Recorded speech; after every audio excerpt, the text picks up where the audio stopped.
فاروق اعظم رضی اللہ تعالیٰ کے بارے میں، ابو جہل کے بارے میں رسول اللہ صلی اللہ علیہ وسلم نے بہت دعائیں کی. اللہم انصر الاسلام بعہد عمرین، دو عمر میں سے، عمر بن خطاب، عمر بن حشام، ان دو میں سے یا اللہ دین اسلام کو قوت بخش. ایک سکے چچا ہیں جو ارادہ بنواتے ہیں رسول اللہ صلی اللہ علیہ وسلم کو نعوذ باللہ قتل کروانے کا، جو یہاں پر سازشیں کرتے ہیں دارالندوہ کے اندر بیٹھ کر، اور دوسری طرف رسول اللہ صلی اللہ علیہ وسلم دعائیں کرتے ہیں ان کے لیے.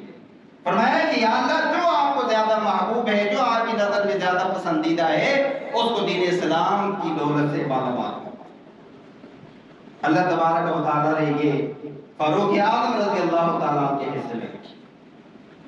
فرمایا کہ جب اسلام قبول کیا، نعرہ تکبیر بلند ہوا، صحابہ کرام رضوان اللہ تعالیٰ علیہم اجمعین نماز کا وقت ہوا، وہاں پر نماز پڑھنے لگے.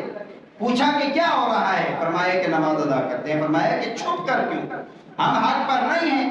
رسول اللہ صلی اللہ علیہ وسلم نے ارشاد فرمایا کہ عمر ہم حق پر ہیں. فرمایا کہ جب ہم حق پر ہیں تو ہم چھپ کر نمازیں کیوں پڑھیں؟ اعلان کر دیا. کوئی ہے اپنے بچوں کو یتیم کروانے والا، کوئی ہے اپنی بیویوں کو بیوہ کروانے والا، میدان میں آئے. ہم اللہ کی وحدانیت کے اوپر ایمان لا چکے ہیں، ہم اللہ کو وحدہ لا شریک مان چکے ہیں، رسول عربی صلی اللہ علیہ وسلم کے اوپر ایمان لا چکے ہیں. اب ہم کلہ جو ہے نماز ادا کریں گے، دین کے ارکان کو ہم جو ہے نا پورا کریں گے. ہم دیکھتے ہیں ہمیں کون روکتا ہے. فاروق اعظم رضی اللہ تعالیٰ عنہ کو نبی کریم صلی اللہ علیہ وسلم نے اللہ سے مانگا. دیکھیں نا ہم کتنے خوش ہوتے ہیں. ہم اگر کسی پیر کے ہاتھ کے اوپر بیعت کرتے ہیں نا تو ہم خوش ہوتے ہیں کہ یار اس پیر صاحب نے ہماری پشت کے اوپر اپنا ہاتھ رکھا ہے. ہم خود حاضر ہوتے ہیں. ہماری کوشش یہ ہوتی ہے کہ یہ ہمیں اپنے قریب کر لیں، ایک سے سفارش، دوسرے سے سفارش، کہ ہم حضرت کے قریب جانا چاہتے ہیں، ہماری ملاقات کروا دیں، ہم بوسہ لینا چاہتے ہیں، مصافحہ کرنا چاہتے ہیں، وہ بھی بڑی مشکل سے. پھر وہ پیر صاحب ہمیں ٹائم دیتے ہیں، پھر ہم ان کے پاس جاتے ہیں، پھر ہاتھ کے اوپر بیٹھ، پھر لمبے چوڑے وظائف ہمیں ملتے ہیں. جب ہم ان کے بتائے ہوئے طریقے کے مطابق چلتے ہیں تو پھر وہ ہمیں اپنا مرید تصور کرتے ہیں، ورنہ نہیں.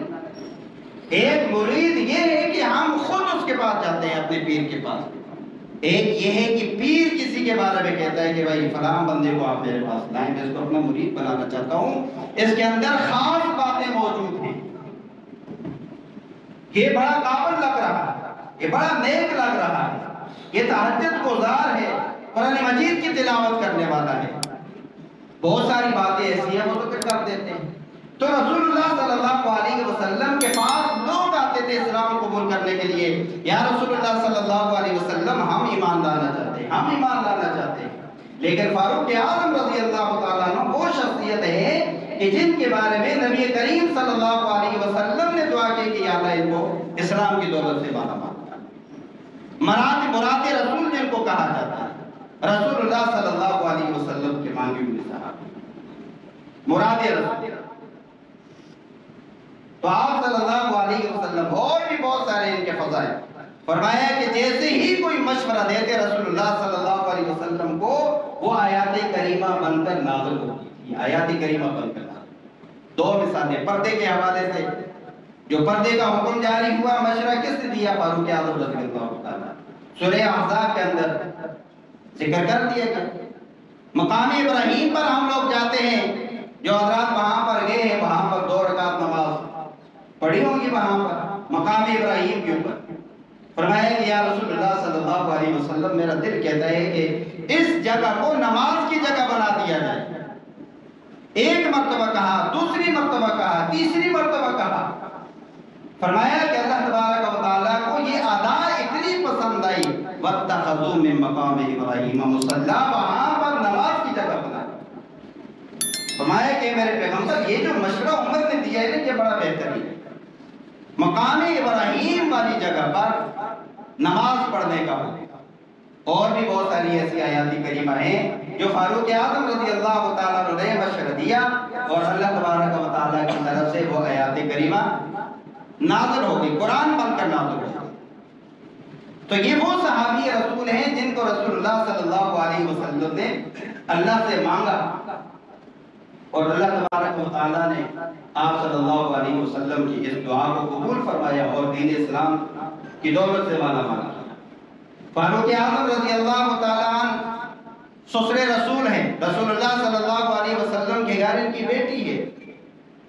حضرت ابوبکر صدیق سسر ہیں اور رسول اللہ صلی اللہ علیہ وسلم داماد، اور حضرت عثمان غنی رضی اللہ تعالیٰ عنہ کے گھر میں رسول اللہ صلی اللہ علیہ وسلم کی 2 بیٹیاں ہیں، ذوالنورین کہا جاتا ہے، گزشتہ جمعے بھی ذکر کیا۔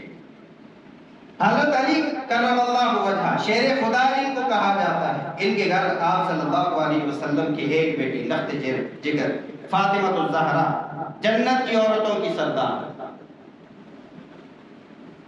رسول اللہ صلی اللہ علیہ وسلم نے ان صحابہ کرام کے بارے میں ارشاد فرمایا کہ یہ صحابہ کرام جنت، ابوبکر فی الجنہ، عمر فی الجنہ، عثمان فی الجنہ، علی فی الجنہ، زبیر فی الجنہ، طلحہ عبیدہ بن جراح فی الجنہ۔